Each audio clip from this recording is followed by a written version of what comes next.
Matangofia lava o ele tua awa silsili lava lo le lei malo lo famalo famaoni ai matou. Matou faftai atu ni fiafi ono lo anga lei lau tu singa malo pui ngai matou le yaso atoa faftai tama awa sa e tausi matou mai lava le tau si o mani fiafi. Le fo matou tonu man le taimi matou mo le mawina ai lo le lei le atua e ala i lau tau singa ma lau pui ngai ai matou. Le matou te whaftai e tuai ia toe ono me o malava o whamnianga le aso. Me le lei sa e whia mo i matou. Sa e tausi matou lunga o le tele le ngata fwoi leo tonu a inga. Sa nofo aina i o matou matua mwhanau ia me se fwoi ena nofo i fale lau whinga luenga. E mai lato umalava le tua o e sa ngā lue le aso i so se vaenga lava le tua i so se atu nuu fo o mātou au mawai mano nofo ai e whaftai le tua i me oma vi ia lo suafa whaftai au lia fo nei taimi mātou mai ei e whatau nuina mātou Paul Kalame le tua mātou te o atu i atu oe whamana mole se e mafuta mai nganga pa ia whau umailo nganga nei pō nei o mātou whalangolongo fo ila upu nei pō whaim whamnianga mui mātou me lawala o fionga pa ia o se me Somalia i o mātou langutu tofo iai o mātou nganga ma o mātou taofi mātou nau iai e nei o mātou manui ai le tua whale nganga mātou wala au atu le fiafi ia se mafuta mai mātou nei pō au ul whalongolongo au te ngata. La mātou mafuta ni fiafi a le la upu. E mātou tui nātu i atu e fo ia. Lo ni te ngata lofa mai mwhau mai lo nganga. Lei lava sisi lo atu toa ia ua fiong pa ia una oe te awa oe mātou oe te sila fia me oma le tua. Ie fo ni me mātou te lei loa ma le o ieso mātou malamalama whamal mole.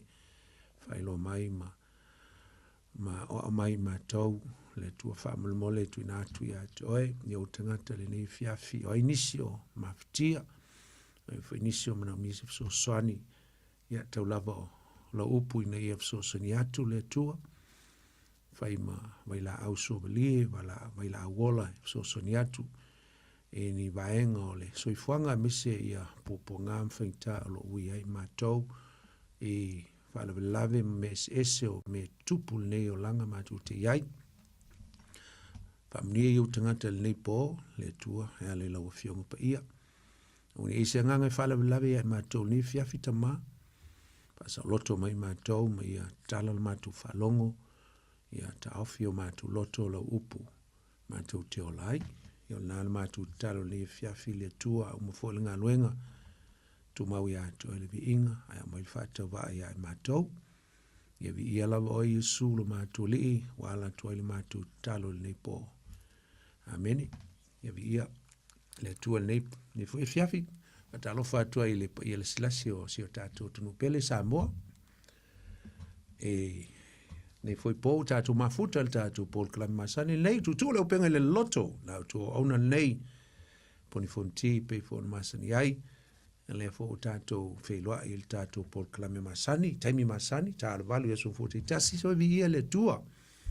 After le tua wa pai fo ntai tai mailo to so form so matu wolam fo mo al tatou wheloa inga manuia ele nei fiafi ia vi ia le li kata alofa toa i le silasio si o tatou tunu sa moa le tunu pele mai lau fo i maunga tele se ia o i maunga iti au auna pa ia le tua mo tō fo le tua so stovini whata alofa ati atu tau ma lola ngā lue tātou ngā ruenga fo sa whenga iai le mai sau mai atu le aso nafi a pe fo ia le aso tona inisio e kalisia ia leu tātou le maile fiafi te tai mailo tō se fua ma so matu wola ma lola vale ngā lue ma lola auna ma lola fai il faiva pa mnui atu le tua tu tau lau whainga lunga pa ia le tua mo tu fal tua so sto vini ta lo whaina i o tātou tu a sinsina tu a mātua lo whafonga mai ma tāpoi mai After tele lava le tau ta ngā luenga ma le tau tapo inga, tau talo ma tau sanga vi ele li.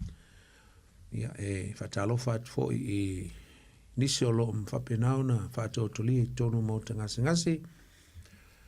Ia whatalo whai ati u tau malola un sai. Na ui e fo i whaintama ti ngā o le soifuanga. Ia talo le atua ia maua le malosi, maua se wha malolonga e whapopo tuaise si malosi fau. Whai e o na e toi fo i atu lo ainga ia vi ia le tua. Whatalo whai na ia tātou uso ma tua whawhine fo i o lo whafonga mai ma mo mai se no i tono whalpui so se vaenga o New Zealand ia po whea lawa fo i se atunu whai o e mafuta mai au i tono o no whanga tāwhia tusi o lo tuli e fo ia nai o tau whasalanga talo whati ati utau swafo i sul tātou li i malola on sai iai le file mo mal whamawhanwhana le tua a fo i aso toe ia alofa le tua whate siatu i ati utau alofa atu Atalofa fo e le nei fiafi le tātou o whainga luenga nisi o ngā lulue. Po whela fo se meo e ngā lue le nei po whatalofa atu i ati oe. Le suafo Jesu malo le whai whaiwa malo ngā lue. Ia, e fu steimi e o mai ngā luenga le fiafi fo i atu i ainga manuia. I ele li. Atalofa i le pa ia o Samoa lo whapenao na whafonga mai le atunu ma le atunu. So se atunu o le ke lope lo tātou iai. Po whelau se tunu a whaio e whafonga mai e se atu New Zealand nei i e tunu i whafo atu New Zealand whatalo whai atu oe whatalo whapito atu ai atu oe nei po e tu sai malou mafuta mai il tātou Paul Clamel nei tutu lau penga le loto a manu atu le tua e tu sai fo i ma le au mawai nā tunu uto te iai pei fo i ma atu nei New Zealand wala mo le sailinga ia o manuia mo na i tatu ainga lofa te le atu i atu tau. Ia e lenga te fwoi le whata lofa inisi o lo o toi tonu mai fwoi tonu o akila nei fwoi vai aso ona o fontanga maftanga ainga e kalesia ia po whelava se le alava fwoi se mafuanga we tonu mai ai fwoi tonu o kila nei ia po fai ngā malolonga foi masi singa i ainga mai se ia oni whale lave o le nei sui fuanga whatalofa i atu utau nei po le swafa o Jesu le tātua li e mo le tātua whaola ia vai foi o stei mo mua nei ftoa e whafonga i nei Paul Klame o le tutu ule upenga i le loto whatalofa whaptoa i atu oe e le nei po le swafa o Jesu ia whatalofa i le sunga ia sau no tu mo il foi ma lo la sa un lue pa mi tele le tu ya to e me se le hinga ye le li ya malulu lo foi ya ma tu ne ni sila ya te lopo a mai o ina na tu no te yai ya me se fo lo lo atu pol se ni se vai ngol nei fo tu no ya o lo fa penao na ta tu yai fo i e le loto o le winter pol tau malulu ia alofa le tua pui atu i atu tau ia i so se vaenga o le langi o lo e au mawai ia mese lava i atu nu o lo i le malulu pe o matu nei New Zealand ia whape fo i Australia ia le tua ia o le fua te tai mai ia lo tau sui fua ni fiafi il tato Paul Klame ia le ne fiafi o la tātou tal no fo tātou Paul Klame e le tusi o Roma. Ia, o le fiafi fo le nei. Ia, sa longo tuai e whaiesi a tātou tamai suenga. Ia, sal Paul te ale titio le iwa. Ia, ona whaiatu lo leo le matulona i o tātou fisili. E se fulu ana i tātou fisili. Mai whaftai e tuai e le tātou sponsor. Ia, o le tātou sponsor o lo sponsor ina tātou suenga ia o le company e sunga e le whaiwhau ia Sunny ia o lo whapenao na sponsor ina tātou suenga po tātou Paul Klame fo il ni fiafi la ua ia malwhaitua ia Bell o lo whapenao na la iela au nanga o le Sandbell Catering ia e te mawala i le iwa se fulu ma le iwa Atkinson Road i Otaua. Ina la i le whale ainga lo iai foi ma le veni me fai ai ia whawhiawhianga e minia e mo meo foi lele o me fai pe o ainga me whapena whai events e me tau ainga me whapena ia e mwhai ona e mala au ia il telefoni ia le sunga ia sani pe a umanei ona watu le telefoni pe a iai foi ia ni vaenga foi o whalawelawe o maliu whaibuiponga po alawa na me e te tia manau mia se so swani e me tau a saunia o me ai tau mafa ia ona St. Bell o le au nanga wailonga fo la tu tua i le foi tu ainga au nanga e tu tonu o New Zealand nei a me se lava au kilani te mawala ia nei fale lua o le iwa Atkinson Road i Avenue i Otahuhu nana ia i le fale ainga whaina haya ia lenga te fuilea o le tasi tolu lima Bairds Road i Otara nana le iai ia lesi fale ainga mo le toile whapte tele sunga le whawhinga ia sani ia tusai ia mal fal tua ia Bell tusai ia mal tutu mai foi o la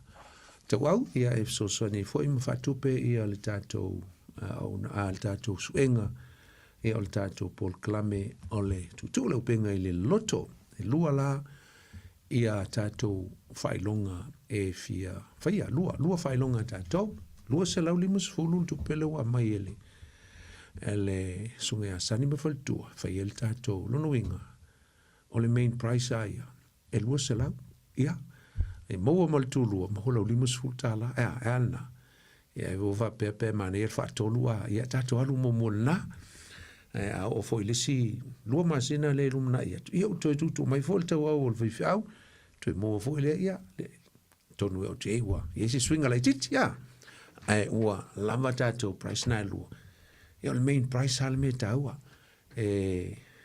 apena fo ne te wi ai alo tu tinga malo to anga e fa longo mai ma le suenga talo sia a foi awai uma mai ai tatou o lango ina le tatou Paul Klame wa o tau tonu ai tau na mawar se leni lea mai se lava o tau lo valvala au mai ia ma komeni mai foi ia ma likes mai foi ia wani e mana tuwhatau waa i le mea nai te whaia e te lango mai le tatou Paul Klame e sau komeni po sau likes ia eilo ai o nai te whaari mai lo lango ma lo so swani foi le whamalusia foi le Paul Klame na ia whapenao na tili ai o na tau fight ia ai umaloa ia o na sauni lalau peni sauni malau api wa fingo fia fingo le tatu suenga e multiple choice umalawa tatu fisili se fulu pawala o me mfai tu sil tasi ia o le a o le e ia po le i wanga tolua ia multiple tolua choices multiple choices e fai ai loinga lai te le teu tusia se upu te le teu tusia se lenga umi tasi ale me te tusia o le a po le e ia po le i tolua loinga la le tasi ia tu ia le a po le e po le i o ka war se fulu war se fulu pa wal na la me fai ele fai lo ina nela aminela o fai atu e vala au mai nei sa le sina me fai lo atu leno fai atu e vala au mai nei tatou e mai lautali le ai sa le o ele fainga o mafata tina mal sunga le sponsor ia ole a e vala au mai le ai ole a email mai ia pe senta tu foi pe meli tu foi pe la foto foi le meli loinga la e lua vaenga pe tolu foi pe fon fa o mai nei tato ofisa nei ia lautali tu le ia lautali to le pepolo ia lautali tu sile malo ngo ia alna paula valna loinga la tasi e o se fulu ia tangolo sauni lau pepa wa umalo pa wala lau me fainu mel na se fulu tasi o se fulu o le tusi ai po fele tali a faila ai tu tusanis ia o le isunga ia sau na te se ia lo swafa e te manu malo e lo se lautala pe a fai tu tele nisi a fai na oia ia le te ufea la se drop o se sei o vatu ia nisi e manu malo ele tatou whailonga lua se lau tala. Ia whapena wholtu lua pe ini se tusa. Ia ona mana o tasi al tangata na te maua. Tasi al tangata e whaamani eina. Ia le whangai lava ilo whaatau. Ia pe lava i fwoi. Ia loa ofu po le ase me te tau e te au ngā te tango e whaatau ai. A wa o lau atau mwhainga. Ia le se mea la ai e wholto ina matamiti i lau atu pe whaatau ilu ofu. Na, ia e alo whaala il whanau malto ina. Ia polom tua foi. Ia whai el whaatau. Ai sauni la te alo leiva. Whai atul tātou suenga. Ole, nila fiafi, ia, ole ale a tātou o e le tātou mata upu. Ole tusia Roma, le tātou ti tala noai. Ole me whaila le lau tau mwhaile fiafi ni. Wai pia na masani ai mwhaina e masani o lau tango pe fole le toe wha i loa atu me tāua. E toe watu le toe recap atu tātou me tāua. Ia misi a i lantou e le i whaafonga momo e le vaenga momo ma le vaenga lua. Pick up mai ai ia. E isi mea o le i te le i whalonga i momo. Ai o pola le, la le tātou le o. Tātou te le o e toe whailo atu mea ua uma. Lango le whaile tātou suenga. Ia ine te u toe whailo atu. Ia nga whaingofi e lore rau suenga. Ia na unfair lore listangata. La la tau nu umulmuli atu la wharon. To amana watu. Ai li whalonga longo ai. Ai manaia, ia. Saunia e ia lau peni ma lau pepa. Whai mai leilau suenga. Tusi leilo ngoa. Te ua ngalo lo ngoa. Okay. O le lala tātou o i le tātou o sa o ale mele tātou te ngatai. O le mele tātou te ngatai le tātou mta upu, il tusi o Roma. O le tātou te ngatai le vaenga o le tino, a o le vaenga mua mua. Matuli fo le vaenga mua mua o le body, po le tino. E wha vaenga ia na vai ai. Ia lau ta o tua pela vaenga ngā wa o te loe lele o latu le tātou suenga. Ai matuli fu e wha vaenga ia e vai ai. E a mata uma upuna e wha ile mata i tusi o le wha ia po le efo ia. O le upu mua le tātou tala no ai o le wha fita huli o le tangata po le lalolangi. Le tātou tala no ai o le ngasala ia misol to sa o le tua. O le whawhita uri lo na lua la. Amin o le whalo na lua la. Po le la sanga lo na lua. O le vaenga mua le body. O le tino. O le fofo. O le fofo. O le whawhita uri. Ia po le fofo le angasala. O ila lea sa tātou ngatai ma tātou tala noai. Le fo la wha uma ia si vaenga le to toe o le fofo. Le remedy. The remedy of the problem. The problem. Secondly, the remedy or the solution of the problem. O le whawhita auli. Le lasa tātou tala noa o le vaenga mua mai le mata upu e tolu. Fai po lusu mal tasi. E o le tolu tasi. Ia po le whai unga fo le mata upu tolu. O inale andan tātou umin tātou ia i le vaso lentene. E whaamatala atu le tāua tele, o le fofo na whaia le atua. Le tātou kawa umala wale, le fofo ma le awala na whaia le atua, le whaatino e le fofo e ala ia ke riso Yesu, na e kawa ina. La tātou le, tue tele statu teimi e tue alua ina, i le vaenga na. A o le vaenga la lo na lua, o le fofo, le tātou te fia pa, i langa e lua vaenga. Nena o tāua. Le vason tēnei. Le lua vaenga. O le vaenga mua na, o le mita upu tolu. Whai upu e lua tasi, e o i le tolu tasi. A le vaenga lua lona lua la o le fofo. Na tango paulo au mai le wha ita inga, i le mita upu la e wha. Mita upu e wha, o le whai upu mua e o le whai upu e lua suma le lima. Nā lai ai. Le vaenga lo na lua o le fofo. Vaenga lo na lua o le lasanga lo na lua o le fofo. Le lua no vaenga. O le vaenga mo mualing tatal no ai lena u wha upuina atua whapea. E whata ai le tala le lei o mai ai le wha tua. Mata ua mi o tonuina ai le tangata. Le wala na whai le atua le fofoma. Mata ma le tala le lei, o le whātua tua, ta ua mi o tonu ina le tangata, mea uma na whai e Yesu kia viso, le fofol na. E na mana o la Paulo, ina ia whailoa mai pe whaali mai se whaate ita inga la o le mea lea, o lea. O le ta ua mi o tonu ina i le whātua tua, e lua la tangata, two characters of the Bible from the Old Testament that Paul used. Na whao ngāe Paulo, tangata e to lua, mai le whenga inga tuai. E au mai e se whaate ita inga. E le imana o Paulo e aluatu i lisi vaenga, ia po le whālo no toru le tata la tatu o tiai. Ia po le upu fo i le so o tuai o lea. O le whaasa o loto. Aile ia latu la Paulo e tala noa i le whaasa o lotonga. Ia po le outcome le nā na maua mai le fufole. E mana Paulo, e tango e mono mai i le valea. Ia le whaate ita inga ina ia malama lama a tili ai le tangata whaitau. I le winga o le mea tau o le tau a mi o tonu ina le whaatua tua aile o ngā luenga. Tango loa au mai le tangata e sili. Ona whaata wa ina i le mea nei o le whaatua tua i tu tono le tuspa i ato. Oi, Abramo. Ai o mai foi masina vaenga o Tabita.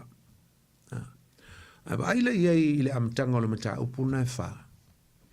O nai wha pelo na whaita wina. O le nei, pe se asa tātou upu i mea na maua i la le tino e lo tātou tama o Abramo. Awa ana ta ua mi o tanuina Abramo i ngā luenga, po ua ia te ia se mea e mi mitai pe mita mitai.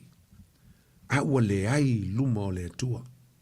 Le ai se me mi mita ai Abramo. Waisa, e lei masana ngā luenga na whai nā leo nei e mawala nā mi o tonu, lea mi o tonu. Se se punga, lei masa mea Abramo na whai nā leo na ta ua mi o tonu ina. Nā o le wha tua tua lama. Ai lei se ngā luenga, e lei se mea lama Abramo na whai. Pau alea, simply faith. Just faith. Maila ia lea. O le whai upo e tonu. Wha manga o le mata whai upo e lua, wha mai. Po ua ia te ia se mea e mita mitai, a ua le ai e luma o le atua. Nothing. Whai upo e tonu. A wasa ea ua whai mai ai le tusi. Na wha atua tua Abramo i le atua. O na ta ua i lea i a te ia e whai mami o tonu. Sa tātou whaita wina Abramo i le pō i le waso i na tu atu. Nena o mei am whaata i ta inga. A la tātou toi o i ai. E wha mauti noa ma wha mautu ina ai le. Kene se sfuru ma le lima. A o le whai upo e ono. Ma tau leo ina. O lo tau mai ai. Le tūlanga o le taua mi o tonu ina o Abramo e le atua. Na fola e le atua Abramo ua taua mi o tonu ina. Po ua avatu ila na mi o tonu. Ai o lo whaata ua mai ai i le vai upu le ono. O le whaatu o tua Abramo. Ai le ai masana mena whaia po sana ngā luenga. Na o le whaatu o tua. Whaatu o tua i lea. Ta ua le mea lea. Whaatu o tua i lea. Whaatu o tua i upu na fola atu e le atua i a teia. Masalo le ala whao ngā i le upu telitonu. Wa e o whaatasi le upu telitonu ma le whaatu tua. Ai o le whaalongo Abramo i le upu a le atua. I mea na fola atu e le atua. Telitonu lo e Abramo. Tato tilo na lu. Telitonu lo e Abramo. Telitonu lo Abramo ma ua o le whaatu tua i a teia. Nana na whaalongo i upu na whetala i mai le atua. O promises po o folanga le atua. Ana whapela e le whaalongo Abramo i le upu. E le talitonu. E le wahe ke o kar kongo e le seming whaalongo i ai. A o longa talitonu lea i mea na whaalongo i ai. O tupu ai malo na whaatu tua. Neng tātou tala noa ia le mana ia fu ai fa o fa tasi le tonu mo le fa tu e wia ese alange te fa longo lo se mea e te tonu pe e te le tonu fo a o lo tonu na o le a mawhai ei ona tu i lo loto e pe o se fatu ma ola mai lo le fatu tupu mai lo le fatu pe la i fa mai ia le fa i puono ua fatu foi o ia Abrahamo ia Iova ona ia tau o ia le atua lea ona ia tau a miotonuina mai ai lea ia te ia ngau mai fatasi na le atua ma Abrahamo ia te ia tau a miotonuina le atua Abrahamo ilona fatu na la u tatu to ola le tatu tau pufa o le tusi Roma na la fai mai fai pue fa a o le totongi o le whainga luenga e le ta ua lea o le alofa tu noa ne ai ese a le alofa tu noa ese le totongi o le ngā luenga langa o le ngā luenga lau whai o le mea i te tau o na whai e le a vea e le atua i le ami o tonu i Abrahamo o se totongi o sana ngā luenga na whai le ai e ma nei i o le whao punga nai whai mai a o le alofa tu noa o le alofa tu noa a o le tau i lava whai pue lima a o le ua le ngalue a e wha tua e peila Abrahamo e le ngalue a e na wha tua i le nate taua mi o tunuina le ua wha le matau ua wha tua Abrahamo i le na taua mi o tunuina ai o ia o le atua anai whai mai ina taua mi o tunuina le ua wha le matau o ina wha le matau o le tangata i pei o Abrahamo matatou tangata sa hola i se o langa whano ai le i whalongo i le upo le atua wha mai ua ta ua na wha o le ami o tonu na wha pei o na wha amu ia foi o ta vita to lua la tangata Abrahamo ma ta vita o le tangata ua ta ua i ai e le atua le ami o tonu pei fo ta vita ta ua e le atua pe na amatu i ai e le atua le ami o tonu fa mai ele o iai se ngā luenga ringa ele fo se mea ta vita na whaia amu ia o e ua wha maanga luina la tu sol tu la fono ma ua ufitia la tu nsala amu ia le tangata e le ta usalaina o ia e le ali sala o feita o tu pe mal fai pui valanga ngā le mi mita i utaia o le ngā luenga e ta o le peritomi fa mai o le nei pe ngata ea i le ua peritomina le nei fa manuia e le o foi ea i le ua le peritomina ia le fa manuia o le alfa manuia ta ua mi o tonuina awa ua fa pe i tatou ua ta ua le fa tu Abrahamo o le ami o tonu pena ta ua ina ua peritomina ea o ia pe le i peritomina e le i ta ua ina ua peritomina a ua ta ua ina ua le peritomina aisa ta muli afato a peritome muli Abrahamo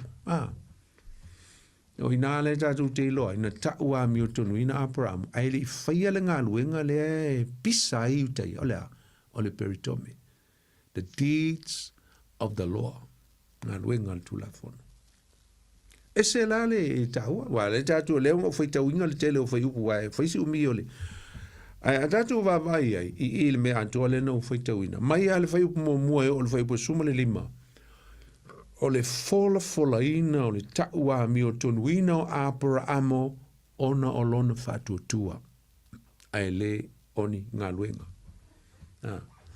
le fai upu mua o le tolu le tatu whaalongolongo iai ele i taua mi o tonuina Abrahamo ni ngā luenga aina taua mi o tonuina ona o lona fatuatua Fai pue wha ma le lima le fuina fai te wina o lo whai loa mai ai.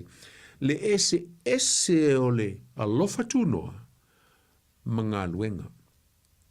Ese. Fai pue ono e o ile valu le anu fai te wina nei. Whai loa mai foi o tā vita foi na ta ua mi o tonuina i lona whātua tua e le o niana ngā luenga. Ia, maso so ato ia le iwa se fulu e po le iwa se fulu lua i le taupu lava lea. O nai whata ua mai ai po le tūlanga sa i loa le ami o tonu Abrahamo a o lei peritomeina o ia le ana uta wana nei. Mai o le mea e lei mauai e ia le ami o tonu ina ua peritomeina o ia. Ia po le ngā luenga. Ngā luenga na whaia. Tau po sultolu e o suma le lima o fola folanga le atua ia Abrahamo. Sa fuaina whaate tau i lona whaatua tua ai leo ni ngā luenga ale tū la fono. Sa ai e whaia. Lui whaia le lalo a. Ia, whaia pula suma le ono e o lava i le whaiunga. Ia o na ua wha ai loa mai e nā le tūlanga o whaate ita inga. Po pe e te tauna muli ai ia Israelu iutaia i whaate ita inga na whai Abrahamo. They must follow the example of Abraham, their father. Taunga muli ai whaate ita i langalenga mai Abrahamo le whaate ita. Ai sa menga mai Paulo i Abrahamo e watu ia iutaia e tau te i Abrahamo. Whaate ita inga le leia ngā e te taunu tō whaia. E aling tō whinau li tau a mi o tonuina. Ia o tō ngā luenga ma mea tō te whaia. Ma o tō nonofo ma whātustusa fua o tō inu ese. Ma o tō manatu e sili atu le tō privilege pōl tō awa noa. Tō te maua ai li tau a mi o tonuina nei lo ista ngata. A le wha mai paulo i le vaenga lea. Le ai tu tusa le lei o tō matangata uma. Ai au tō wawa ai le tō lava tama. Wawa ai le tō lava tama e whai mwhate te inga atu tō. Muli ai, o lea, na muli peritome, ai mua whātua tua. Luinga e taua mi o tonuina, le tangata, e le whātua tua. Whātua tua iai, whātua tua ia Keriso Yesu. Maua ai le ola. Taua mi o te whaipo suma leono, nai whai lo mea. E taua mi o tonuina e tusa o lea lofa tu noa. E ala lea ele whātua tua. Pamai ala suma leono, o le mea lea e mauai i le whātua tua le mea na fola ina. Ina ia mauai lea lofa tu noa. Ina ia tu mau lea i le ainga uma e le tuli i le ua i le tū la fono, ai o i le ua i le whātua tua Abrahamo o le tamā. O ia o i tātou umalava. Abrahamo o le tamā o le whātua tua. Whai o ia ma whāteita inga ia i tātou umalava. Sufitu ma sumalwalu. Nai whai lo mai ai o le mana o le tua na maua i Abrahamo. Ina ua talitonu o ia ma whaatua tua. Sumaleiva e o le sumalelua, whai lo mai ai, o le winga o le whaatua tua Abrahamo. Ia to e mai foi le whai upo lusumale tolu e lusumale lima. O le taua mi o Abrahamo. O le whaateita inga lea. E te tau ono o tātou whaia. Pea whai tātou te tala noa, ma o tātou fie loa. Le me tau o le awala e taua mi o tonuina ai ia le tangata. Ese le a foi le tau te le usum tu whawhini. Awa le tātou te talanoa i le vaenga lea. O le tātou te talanoa i le whaataua ina o le amainga e Paulo. O le whaateita inga e te tau o na muli ai le tangata whinau ma le tangata e whieloa ma le tangata na te fia maua lea mi o tonu lea tua. Simply, just by faith, that you will be justified. Pe ia Abrahamo. na o le whātua. Ta pena fuita vita. Kava uma ile mata upu atoa lea. Usum tu whawhine. Le vaenga lea. Ia, ona tātou me ia tulo lea ili sia tātou whā lona tolu. Ia po le la sanga lona tolu foi. O le vaenga lea tātou tala noa ai ili tino o le tusia Paulo po lana epistolo. O le vaenga la lona tolu. Whatau ai le whā lona tolu o le whaasa o loto. Langa le vaenga lea. O lo whatau o mai ale upu lea. O le whaasa o loto. Set free or liberate. Upa Britania, liberate waringa. Whaasa o loto mai. Release. Ese mai le. Tūlanga le mesa iai mua. Am whaiona tātou whaingoina la le vaenga lea mai le mata upu mua le. Il whai upu mua le mata upu lima. Ia po le mata upu lima foi. Whai upu mua. E o tu lava i le mata upu valu. Le whai ungo le mata upu valu. E kawai ia le vaenga lea o le whaasa o lo tonga.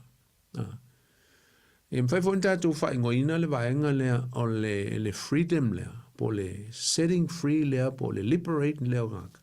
Fwoi tātou whaingoina. O le whaasa o lo toina ia Keriso Yesu. Freedom in Christ. In Jesus Christ. Ruinga. E manea ia. Tātou te loai. O le mele na le yon tātou maua le sa o le tonga.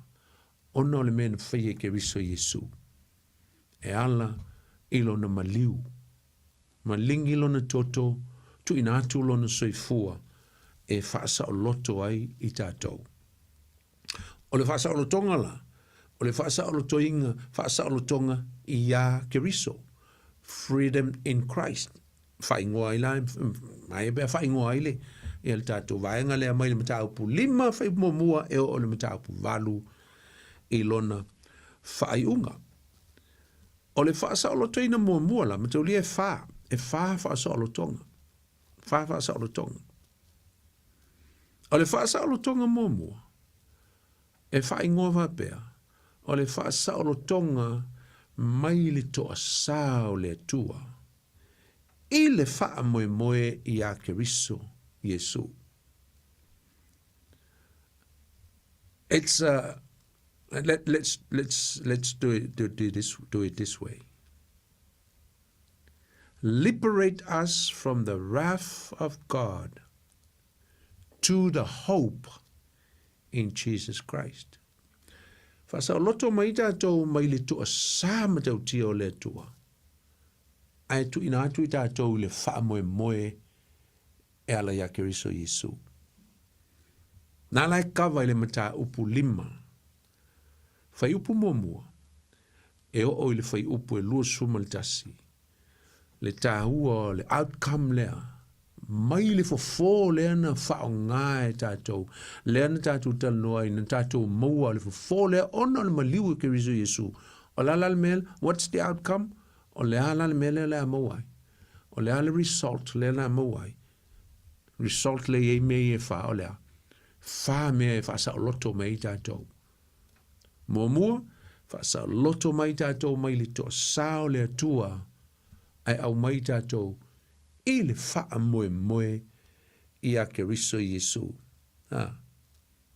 Se o whaita wina le mata upu le lima. O le nei uta ua mi utunu i nei tātou le wha tua. O le tātou le leia i ma le tua.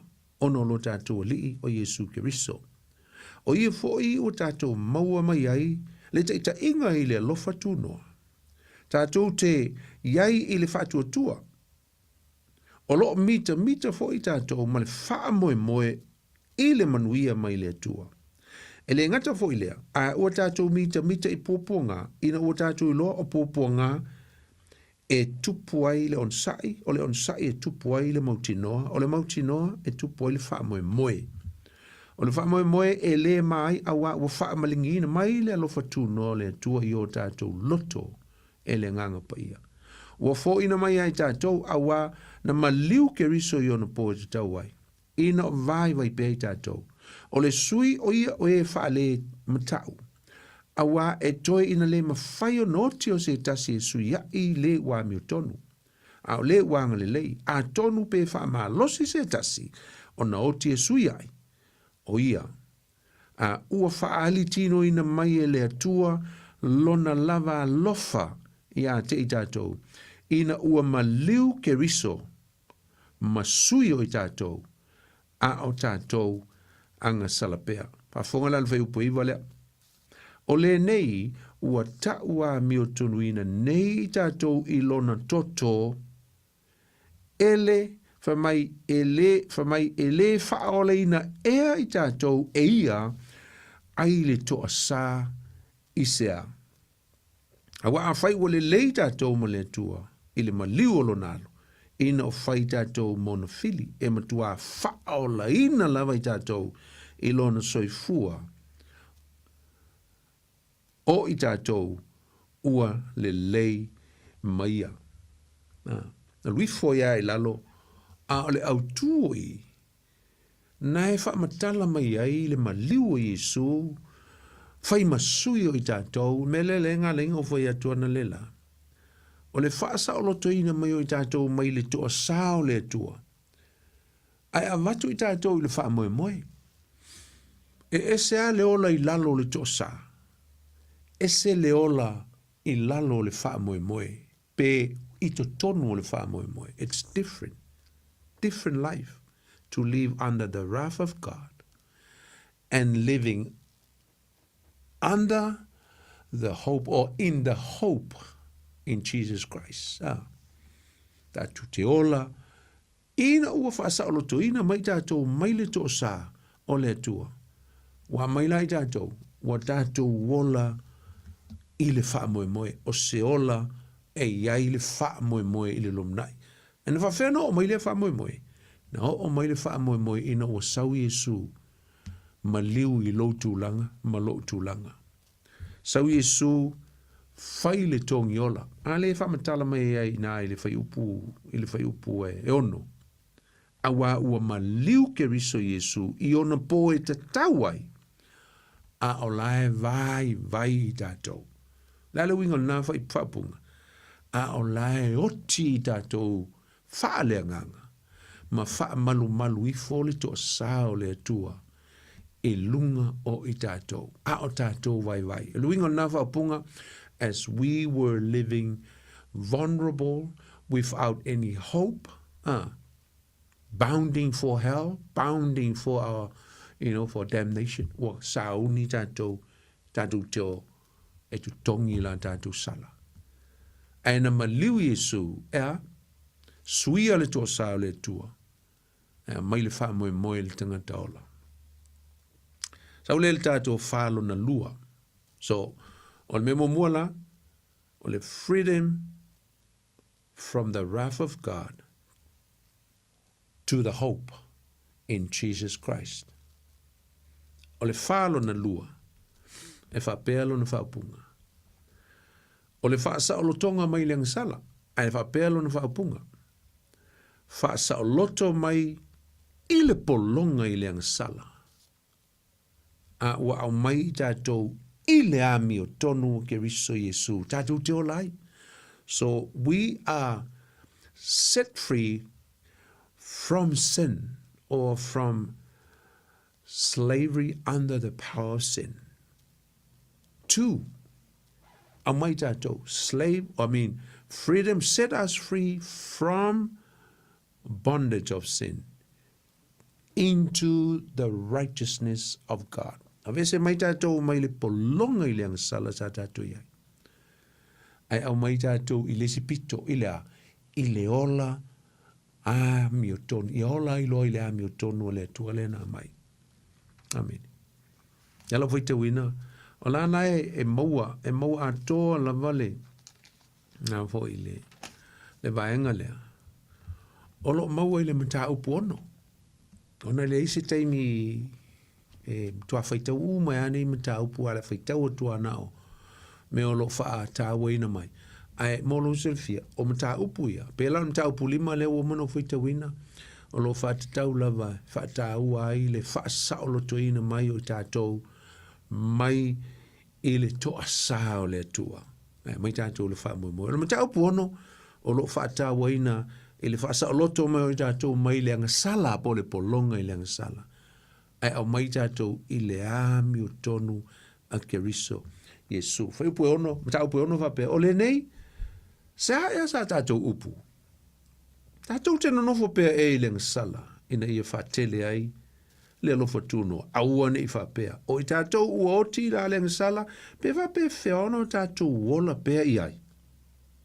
Tau te leilo ea, o i tātou nei uma, papatiso ina i tātou ia keriso Yesu, papatiso ina i tātou i lona maliu. A luifo i ale ina, luifo i alo talano, ma maile vaanga na le papatisonga le maliu i Yesu, o whape na ua tanumia i tātou, ma tātou wola vatasi ma Yesu, e la e whai upe ono, o tātou i loa le nei mea, na whaasa taruina whaatasi mai ia lo tātou tangata tuai, ina ia whaumatia ai le tino le angasala. Ina ia le toe whaapolonga ina, polonga i tātou i le angasala, so that we will be set free from the bondage of sin, slavery under the power of sin. Pamaila ia leo le whaupe fitu.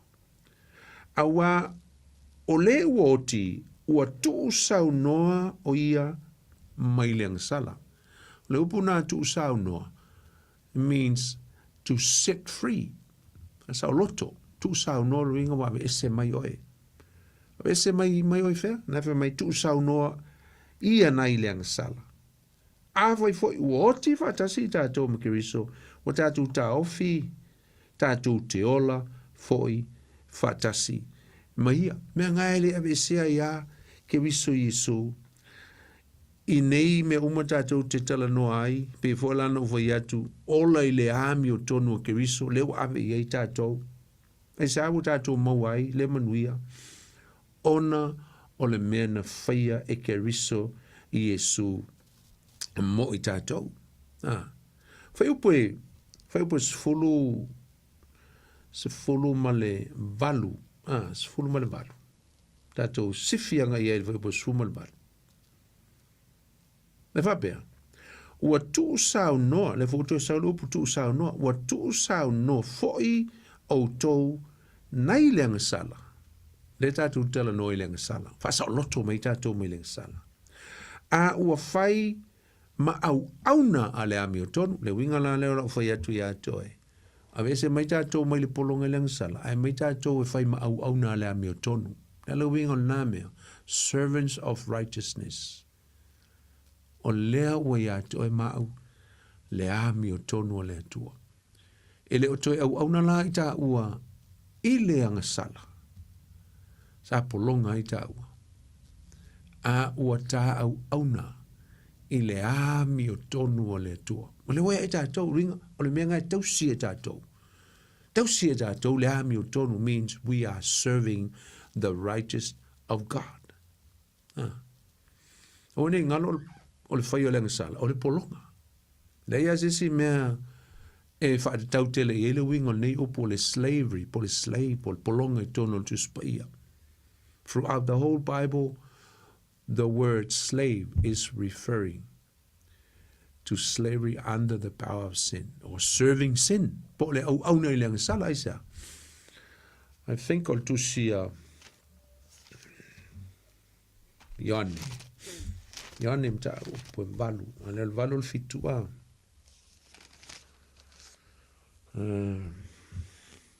Evangelia Ione mta po valu. Ole i whapea. Tare inga Yesu ma le motu o tangata. Ia, maunso, whapea. Ona whetele atu leo Yesu ia iuteia. O e o tel tonu ia teia. Ia, po le au kerisiano. Nā tu fo o tel tonu ia Yesu. Whamai, a whai tau te tu maupea i lau mata upu. O uso o moni o tau. O le walau atu nā Yesu i lau kerisiano. Tole. Au kerisiano iuteia. Ia, tu fosisi tu. Tātou. Tātou kerisiano. Tanga tu tel tonu ia Yesu. Wala watu Yesu sole. A whaito te tū maupea i lau mata upu. Ia po a onga. O so moni o tau. E i loa fo i au tau le mea moni. E tu sa o loto fo i au tau. E le upu moni. Whai bua tōru sumal tōru. Ai tali mai le uli ia, le au Kirisiano i uteia ia. Pei fo o tātou, wha mai. O i mātou nei o le whanau Abrahamo. Ele i whailawa i mātou mani polonga o se tasi. Pe wha pe whea ona e whai mai, e tu sa o loto au tau, po mātou. Ia ma tau lia la, ai li whai tau le whai po tau suman wha. Wawe te lenga o mawho whaunga lau li ia i le tu whaalitino, i le mea lata mai. Awe te le ma fo pea. Ele I mau ke I whaalongo anga loka ia ngasai apola amungi filifili o ngā le nante o whalele I se le mau o se mea moni. La walu le polonga fo le polonga I lalo le o se pūlenga po le polonga I sai filifili po le. O menga ngā wo whamai mai le polonga apara amo ma mato au ngata ma. Mato tele I whaianga mea, polonga whapenam, sai ma tongi filifili. Ai o mai lolo whaipu e tōsu mal whafa, mai Yesu au tali atu Yesu ia te lato. E moni o te whai atu ia te utou. O se e whaia leanga sala, o le polonga lea, o leanga sala. Oh, that's powerful la. O le e whaia leanga sala, o nae au ngai leanga sala. Ya, tu fo se whapunga. O le whaia leanga sala satani. O ngai au na ia satani malanang sala. So we are serving Satan and sin. Pe a whaita atu te whaia leanga sala maola I leanga sala. Fia ola I leanga sala. La tatu te au na ia. Aso uma leanga salai. La tatu te au na ia. Le winga la leo le. O lo whamtalanga pe ono whai atu. Ese le tāua. Polonga I leanga sala. Wale o toi polonga la tātou. Aisa, o tāua le fufo le na whaia Yesu mo e ma. La le fufo, wa maliu Yesu, tafelo na toto I lungo le sa tauro. La le mautupu, wale o toi polonga le tangata saanga sala. Sa polonga I leanga sala. Ai ua ola I le ami o tonu a keriso Yesu. Freedom from sin to righteousness. Ya, saula ia le tātou whālo na tolu. Tātou whālo na tolu. O loo I le mataupu fitu. Taupu atoa. O loo whamatala mai ai e Paulo. Ai mise atanga te iuteia. Le meta o le whaasa loto mai I le tū la fono. Ai au mai I le alofa tū noa. E ala fo I a keriso Yesu. E le mwhaianga wha misi Yesu I mea. Aja. Langa fo le alofa tū noa o le atua. Na ala na maua ono Yesu. Ma o ia o le grace. O ia no whati noa le alofa tū noa o le atua. Peta lai le atua ilona alofa tū noa. Ai ana le maliu Yesu. E le se meta o se grace alofa tū noa. O le whalo na tolula. Whaasa o loto mai I tātou. Ai mai sa latanga te iuteia le ntusi ai. Tonu Roma. Whaasa o loto mai I le tū la fono. Le polonga ai. Ai au mai I le alofa tū noa. E ala ia keriso. Yesu. Freedom from the law. And now abide in grace. The grace of God. Upo fitu, mta upo fitu la leu tatu wo iai. Fai tau sina vanga langa umi ole mta upo fitu. E va pea son fai tau ina. Le au soe, tau te leilo ea. Aua tau te fai atu I le ua I loa le tū la fono. E pule le tū la fono le tangata ia so uma e o lai o ia. Awa alfafine no votane, ua noa ia e le tū la fono. Ia, na lui fua li lalo, na tala no mai Paulo ele. Tū la fono, lesi tū la fono na naile tusia e soto, mine le ptiko. Ai la ele lalo le fai upo e tolo, le nei foi, fai e nofo tane o ia. I se tasi, a ola lana tane, e ta ua ia o le mulilua, peita iane, a fai uoti lana tane, ta ua la le upu lea. Ona faasa o loto, ona tu usau noa lea o ia, mai le tū la fono, I le anofo o ia I le tasitane, e le mulilua ai o ia. Tole foi pue fa. E fa pe foi o to uso. O to uso e. Ua oti, o ila fai uso e, tanga te iuteia. Mai, ua oti o to i la le tu la fono. Zesi fa punga, ua uma o to i le tau uno o to e, to siel tu la fono. Ua oti o to i la le tu la fono i le tino o keriso. Ina ia o to no nofo i le tasi. E zesi fa punga. Ua divorce o to malesi fafine.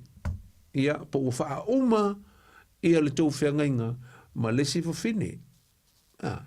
Alale mewa iai, o lea ua faa tangaina o tau le tula fono, ina ia o tau fai poipo i lesi fafine.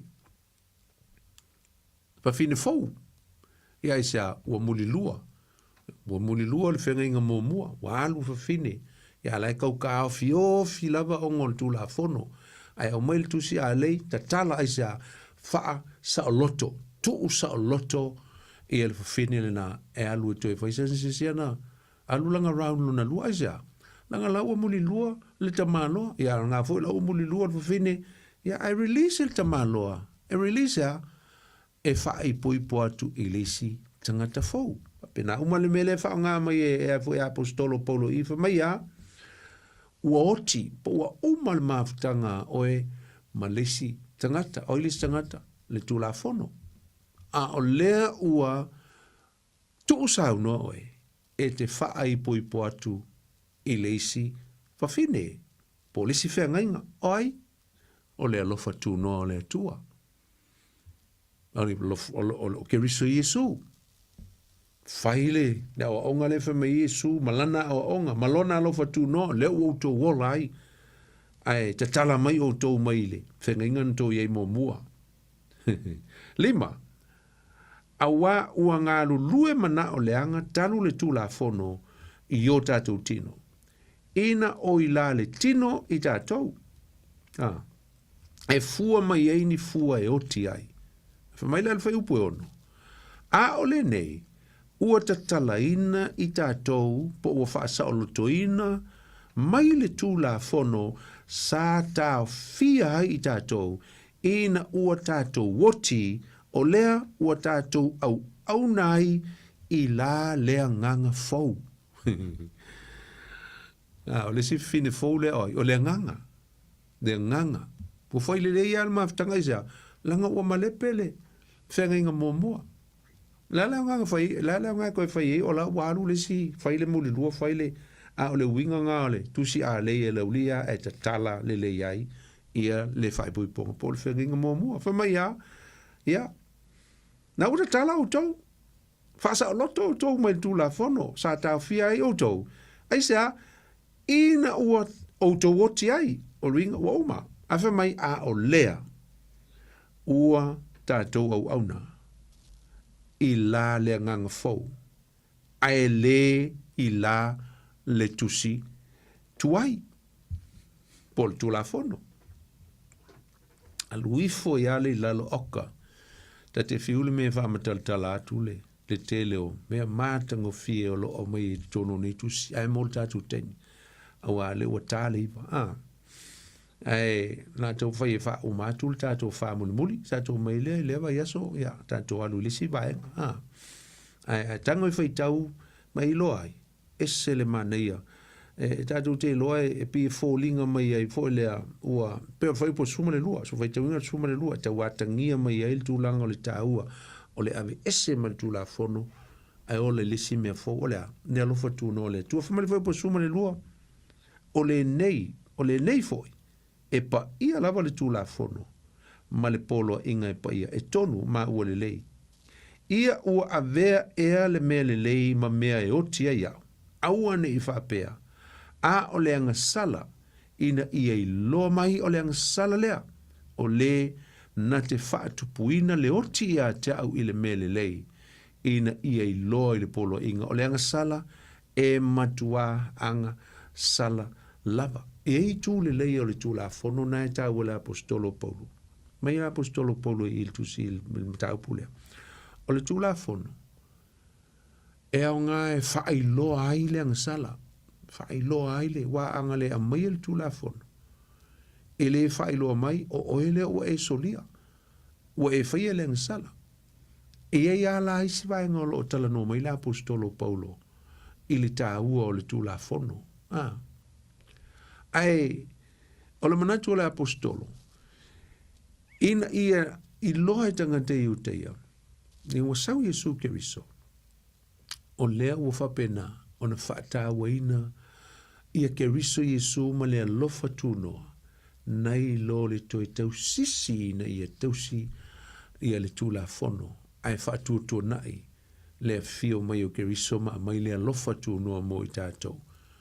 E ele mata upo se fulu o tu se roma na iei upu whapea, na utato skipanga iei, al mana iei upu na e whamai, ele whai upo e wha. Ta upo se fulu o roma, whamai. Awa ole i unga ole tūla fono o Keriso lea. E o mai ai lea mi o tonu i e whaatua tua, umalaba. Ole tato whalo na wha, tato me ia tūle tato whalo na wha, o le whalo na wha, e mai le mata upu e walu foi. Whaasa o loto mai le oti. Set us free from everlasting death. Whaasa o loto mai tatu e le ngata mai le oti. Ai mai le oti e whaavavau. Ai ave tātou i whea, ave tātou i Yesu i whea. Ai ave tātou i le ola e whaavavau, e ala i a Keriso Yesu. Wengi tātou o tātou wola i leo langa ina ua iei Keriso i a i tātou mo tātou wola i whaale nganga i le teimili nei. A ua iei le mauti noa, ua iei le wha moe moe ola. E leo le wha moe oti, a le wha moe ola. Ua iei le ola e wha vavau o saunia mo i tātou o tangata o le ola e wha vavau. Whaasa o loto mai tātou mai le oti e wha vavau aisea, ua iai le ola e whaavavau o saunia e le atua mo i tātou. Mta upu walu, o le nei, ua le ai se whaasala i e o ia Keriso Yesu, o e le sāva vali la le tino, ai la le nganga. Awa o le tūla fono le nganga, o le ola ua ia Keriso Yesu, whalongo upu ia, ua tuu sau noa, ia pe ua whaasa o loto mai tātou. Tu sau noa mai lea ia teau, mai le tūla fono a leanga sala maleoti. Dale me tu sau noa mai tātou, mai le tūla fono a leanga sala maleoti. Maleoti. Tana no i leoti, pe a e oti ono leanga sala, e oti ala e ola i leo langa sala, o lea o leoti e whaavavau.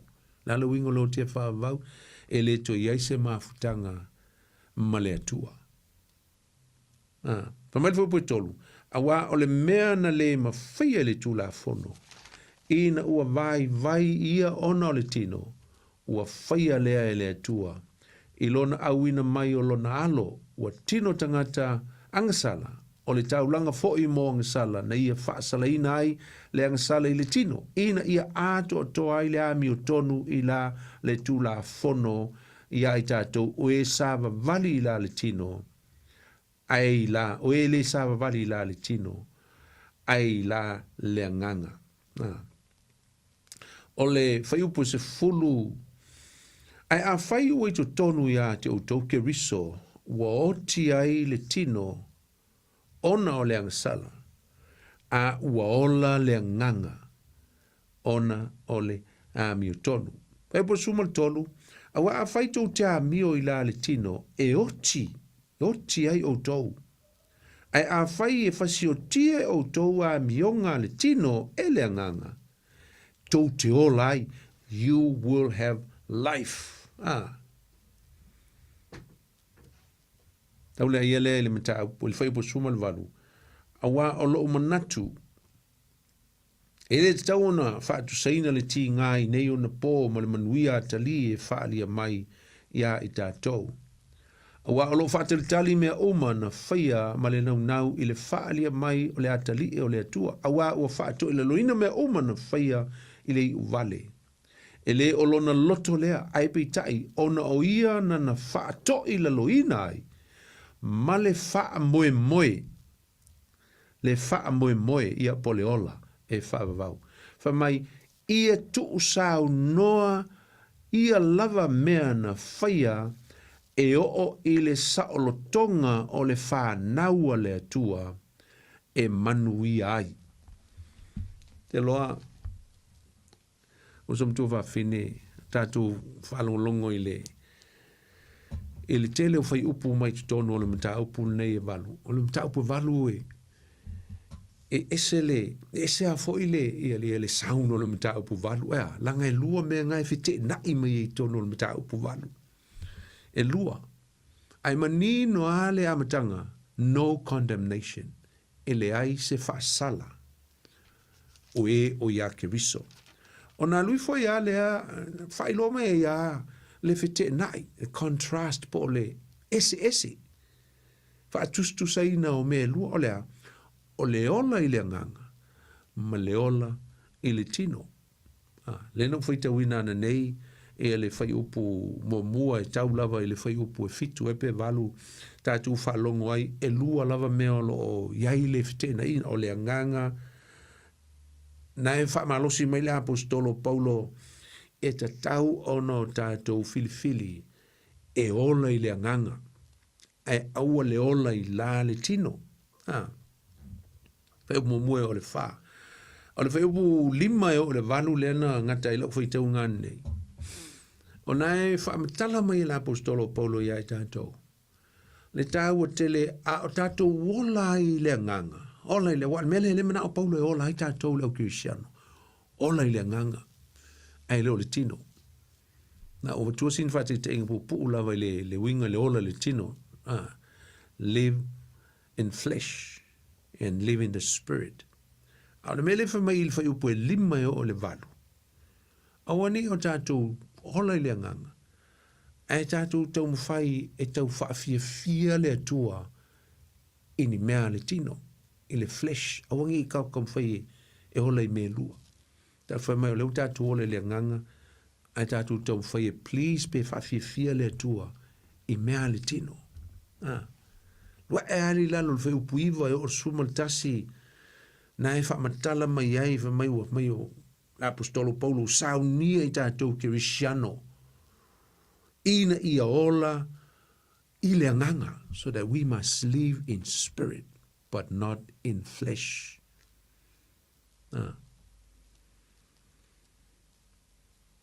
Amen. O mea uma na whaia e le atua, whaia po suma le iwa e o lo suma le lua, mea uma na whaia e le atua. Wha mai le apostolo Paulo, le nae ono sai, ma whaatali nei mea oma, i le o atu whaatasi oma o i tātou, pe a whai tātou te ola i le nganga. Tātou te o atu i le mamalu, the glorification of God. Te lola ma tā upule valu. Tā ua ia o le tātou upu muli le tātou talanoa ai. O le tāu mamaluina, le whaiunga. Tā ua i, na ule alu tele i eti te islanga le whai tātou suenga. A e whaitau i ai i le mta upule nei, mai mafu whauanga le tātou upule nai tasi. O lo au mai ai fo i lea ele apostolo, le tāua tele o le ola e whaavavau, le me taunu i ai, ma le me e o i ai, i tātou. Whalunga fo i le lau whaitau ina le whai upo e sifuru ma le iwa, e tau le whai upo e tolu sifuru. Na whai lolo le tātou suenga.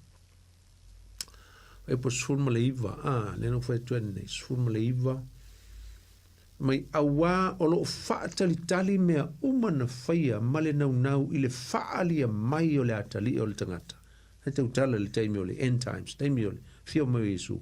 Awa o whaatu e la luina mea umana whaia i le wale, o man tātala no le na lusu man lua, awa o tātou loa, ua oi whaatasi ma o ono whaatasi mea oma, mea oma, le creation. Mea oma lava na whaia le atua. Wa o mai lava i ona po nei. E le ngata fo i lea, a o i tātou lava ua iai mea wha polo le nganga. tātou te whioi, o I tātou lava I to tonu ia te tātou, whamai o loo wha tali atu ia a vea matama whai, o le wha o leina lea o tātou tino. Lala winga o le wha o leina lea, o loo tau tala ile glorification e a mata le tino. Wha o leina o le tino ele waile se me ka o se wha o leina o se tino. A le tau tala I le suia wha fo sei. Suia wha fo sei. Ma le ewe seina ele atua o le tino pala lea le taimi o le tuitu, taimi o le resurrection. Ai au mai le tino wha le langi. Tatu tala noa yo I ngai amata ile glorification. Ele taimi o le siitianga, le taimi ua o iloa ai, ia le kalesia filifilia le atua le taimi e fio mai e Yesu le siitianga. Te loa, lui fo al foi po lusu mo le valu fo mai, ua tātou ilo foi, e ngā lulu e whaatasi mea uma le creation. E le lei ai I lātou o e alo lofa atu I le atua, o e ua wala au atu I lona fina ngalo. Awa o e na sile fia e ia na mua, na ia tō fia na mua foi, ia fōlinga I lātou I lo nalo, ia fōlinga I atea, ina ia avea o ia maulu matua o ele auso, e tō tele, o e na tō fia na mua e ia, o e na wala wina foi I lātou e ia, o e na wala wina ia, ua taua mi o tonuina foi I lātou e ia, o e ua taua mi o tonuina e ia, ua faa manuia ina, pe ua tau mamaluina foi I lātou e ia. Te loa. Ala tātou toe wha uma le leia langa le tele I o le sosiale I le whai unga le mtau pule valu. E tātou te amata I le mai asolea. Ai le lei pe a whai atu loa tātou fisili o le tātou su enga langa le ua. Ia na patu e leo steimi mulmuli. E whai mai e isau, ia, sau whina ngano foi, po le ai pe isa fisili e pe foi se sau wha popo mai le tātou ta upu. E le fiafi. Ia, ai whai o sauni mai malau peni. Ia na umonta o atu whai ngol tātou su enga pa whai tele I ele amtanga. Tele tautu sia se whai upu, pe tautu sia se upu mpau alau me whai, tu si le tasi, pe alatu ulvesili, tu si le a, pe a whai te loe sa o le a whai ke loe sa o le e, tu si le e, a whai te loe sa o le I, tu si le I. A pe ngā fwoi le lua, tō lua tali a watu ai fili mai e oe. Po la ale tātou tali sao. O le tātou sili. Tātou whailonga, lua selau tā la, ma le 5 tā la. Saunia, ele Sunbell Catering I el tātou whailonga, so ngai le whawhenga ia Sunny, ia ma le whatua ia Bell. La ua ia o lo o whapenao. Whaiala o nanga lea, tasi, tolu 5, I Badge Road I Otara. Nā le il whaleinga, ia lenga te whoi lea o le iwa Atkinson Avenue I Otahu. O nā le ia i le whaleinga, ia ma le whale mwhaina e haiaina, e whai ai ia sau event. Ai o tātou fisili mō mua, o ai le ingoa o le Empire Roa, o le mālo o Roma, sa iai, I le teimi na tūsia I le tūsia Paulo, I le kalesia Roma. Ia whai te mana tūsi fo I le fisili, ia tūsi. O ai le ingoa o le Empire Roa, o le mālo o Roma, o le ngol tangata, sa iai le teimi na tūsia I le tūsia Paulo, I le kalesia Roma. A Galautio e Augustino I Nero. O ile ngō le Empire Roa o le malo Roma, sa iai I le taimi na tūsia I le tūsia Paulo I le kalesia Roma, tali mōmua po le A, Galautio e Augustino I Nero. Ia, na, mole, ele mna o ming tali se lua, tasi ale tali, ia, a whai e whapena o le a o whaelungaina o le mea se pe a lua tali, tasi ale tali a mai lua, fisilo na lua. O le ale upu e tasi, e a whai ai le manatu au tū po le fim o le tusia Paulo I le kalesia I Roma. Tasi ale upu. Upu mua mua po le tali mua mua, o le a, whātua e taua mio tonuina. Male I, tala le lei. Te o latu fisili na, o le ale upu e tasi e au fia ai le manatu au tu, pe tā whai ai le theme o le tusi atoa. O le tusi a Paulo i le kalisi Roma, po le tusi a Roma. Tali momua, po le a, whatuatua, e, ta ua mi o tonuina, i, tala le lei, tolu, silon tolu. E fia vaenga ua vaevaina i ai le tusi atoa Paulo i a Roma, e pei o isi fo ia na tusi uma fa epistolo. E fia vaenga ua vaevaina i ele tusi atoa Paulo i a Roma, e pei o isi fo ia na tusi uma fa apostolo. O le a, e tolu, a matanga, o le tino, ma le upu whaiu. O le tali lona lua, po le e wha. Ta ua mi o tunuina, wha tuatua, tala le lei, ta upa iaina. O le i, e lua. Ka ia fōle visiri wha mai pe fia vaenga ua vaevaina e ele tusi atoa Paulo. O le tali lon toru la wha mai e lua. A ua onga wha amata au psilsili, pe wha pe fea o na olai i nei mata upu silsili. Le lua le na. Okay? To e loa tasia, e fia vaenga ua vaevaina i ai le tusi atoa Paulo i a Roma, e pei o isia na tusi uma wha epistolo. Tali mua po le a, e tolu. A fia ele a matanga, o le tino, ma le upu whaiu. Tali lona lua po le e wha. Ta ua mi o tunuina, wha tuatua, tala le lei, ma le tau po ieina. O le tali lona tolu po le e lua vaenga. Vaenga mua, a oa onga wha amata upsi sili. Ma le lua, e wha pe fea o na olai i nei mata upu sili. Tangolai piki mai, pe kolu, pe wha, pe lua. Okay? Po le a, po le e, po le i, o le wha. O le malanga lona fia Paulo na ia tusi aila na tusi i a Roma, ai o fea foi na ia tusi a ina ai, e le tusi nei Roma. Okay? O le tali mua po le a, malanga mua, mai Efeso. O le e, malanga lona lua, mai Makedonia, pena tusi mai Makedonia. Ia male i, malanga lona tolu, ana tusi mai i Koronito. Tua lo tasi lava. O le malanga lona fia a Paulo na ia tusi aila na tusi a Roma, ai o fea fo i na ia tusi a mai ai. A, malanga mua, ana tusi mai Efeso.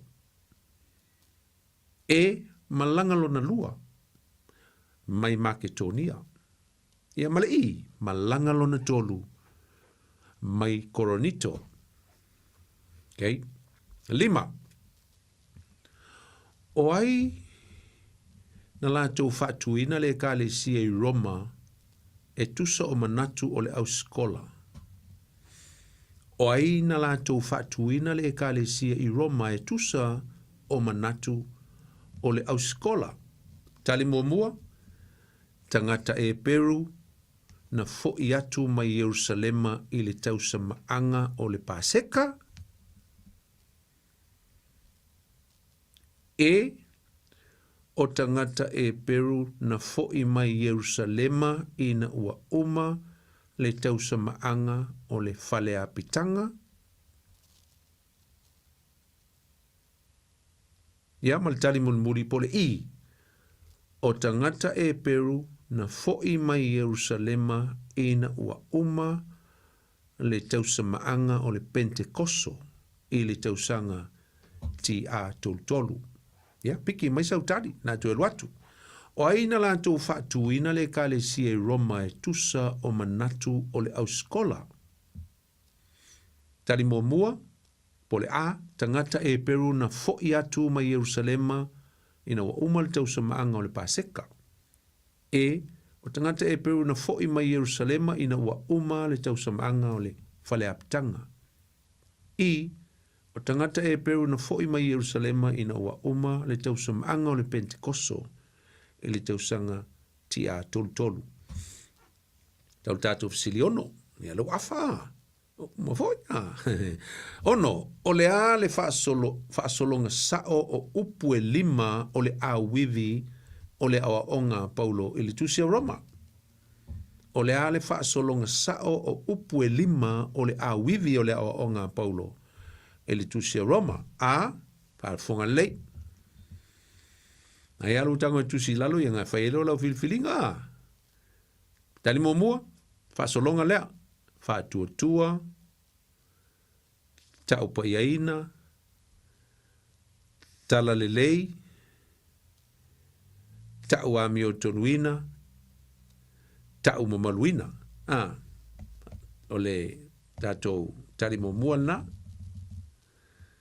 Whātua, tau paiaina, tala lelei, tau amio tonuina, tau mamaluina. Tari e fo e lima upua. O le tali lona lua, pole e tala lelei, tali tonu, whātua, tali tonu whātua, tau amio tonuina, tau paiaina, tau mamaluina. Te luatu le tali lona lua, tala lelei, tali tonu whātua, tau amio tonuina, tau paiaina, tau mamaluina. Ia mal tali mulmuli pole I tau amio tonuina, tau paiaina, tau mamaluina,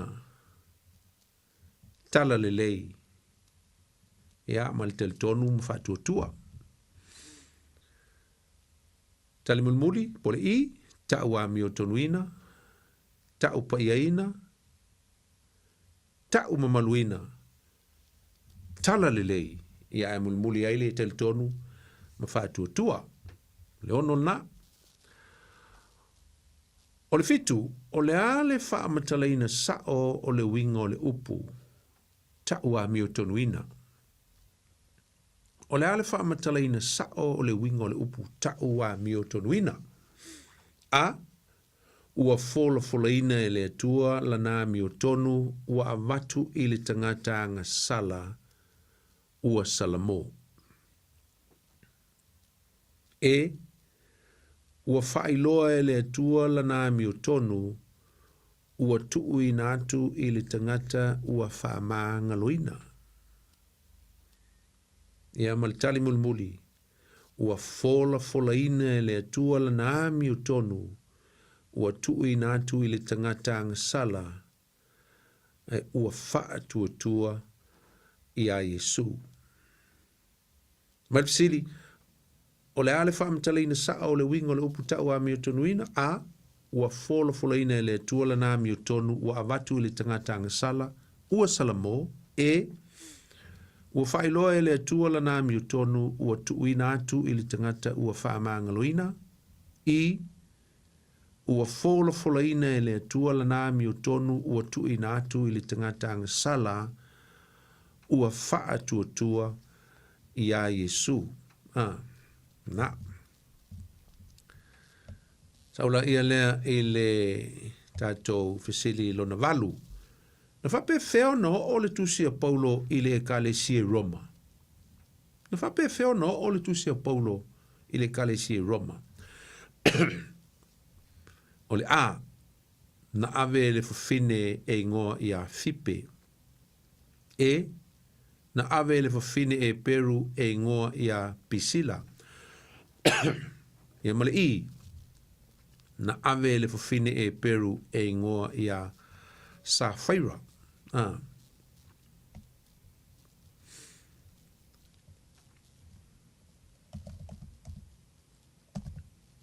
Okay. So e loa tu tatu fsilivalu, na whape wheo na o le tusia Paulo i le ekalesia Roma, na ave le fafine e Peru e ngoa i a Fipe, na ave le fafine e Peru e ngoa i a Pisila, na ave le fafine e pelu e ngo ia Sapphira tato tari lon tolu na. Okay, a leiva.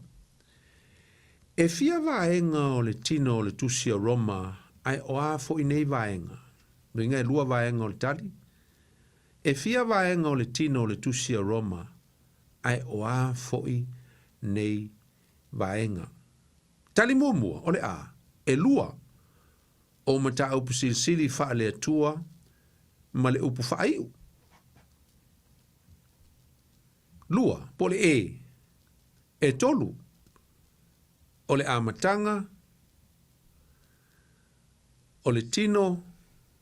Ya, ma le upu faa iu.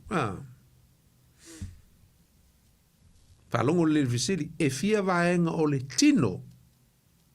Tino. O le tusi e paulo. Ai oa foi nei vaenga. Nā lana u whātul tali il mua. E lua. Al whaasolonga o mata upsi sili whaale atua. Male upu whaiu. O le tali lona lua. Whai mai e tolu. O le amatanga. Tino. Ia male upu whaiu. Ia male tali mulimuli ile i. E lua. O mata upu sili whaale atua. Male awala e whai loa tuai pe whape whea o na ola. Ai i mata upu ua uma o na whalongo iai. Tali lona tolu, muli e lua. O mata upu sili whaale atua. Male awala e whai loa tuai. Pe whape whea o na ola ai mata upu ia ua uma o na whalongo iai. Ia, male tātou sili muli. O a upu mai le tusi a Roma, na suia ai matini lutelu, ina ua ia iloa ina le whaalinga mai le atua. Matini lutelu foi lea, ia na amataina le toi fuataina, le na taua le vasu mua la vol tatum ta upu. Pa mai le, o a upu mai le tusi a Roma, na suia ai matini lutelu, ina ua ia iloa ina le whaalinga mai le atua, e tupu le whaatua i le taulongolongo. E o te le mai le tala le lei a Keriso Yesu. Ma le i, e ola le tangata mi o tonu i le whaatua. Tua latu le tātou fsili mulmuli, tau i le mo le tātou taimi. O a upu mai le tusi a Roma na sui ai matini lutelu, ina ua ia iloa ina le whaalinga mai le atua. E tupu le whaatua i le taulongolongo. E o te le mai le tala le lei e Keriso Yesu. Ia male i, e ola le tangata ami o tonu i le whaatua pe ilo na whaatua. Ia o tātou whisili na e se fulu. Au e te wapole pe a whai e le uma ona e si ia i lalo. Mwhaina e wala watu. Nau tango lea e emaili atu i atu oe. Pe a whai isau emaili. Whai ngau tango emaili atu i atu oe. Ia tātou sili toe wawa aile le iai. Ai le tu sia al ta emaili lea. Emaili lea. Wa ina fo ia watu e lau tali. Ia tu sia fo i malka address. Pe a whai timna oe wawe lafu atu. O ni ngalo. O ni ngalo. E wha uma le tātou, wha ngata le tātou suenga i le aso sā. Aisa, langa o laso ngufua le tātou Paul Klame whailoa tua i tātou whailonga, lo inga au wala e lo le aso ngufua. Toi siaki atu lo le emaili le aso ngufua. O lei eise tangata o ia, la whailava on talia. Ai o loa il teimi o au sau. Il tātou Paul Klame lono winga ua le toe mwhailoa ona toe talia tātou tali. Tātou emaili ponifonoti@outlook.com ponifonoti@outlook.com Ia, po le tātou atusile na o le luas fulu ma le lua Hayfoot Close e mangele, Mangry 22 Hayfoot Close pa whai e tele mwhaingaru tonu computer lo tustusi lalona i autali ia na whailisi autama ia wha pise stamp le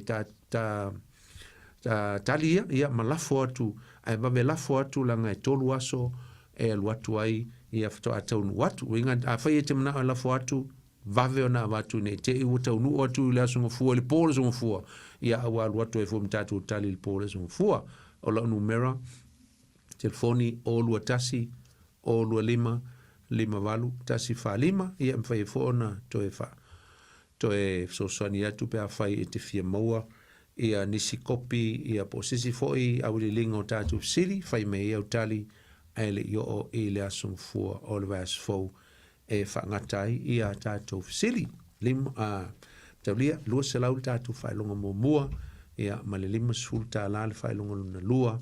A iei tanga te tusa, ia ole a sei la lulu, whailulu, sei ai po ai, ole a maua le tātou whailonga mua, ia male lua foi.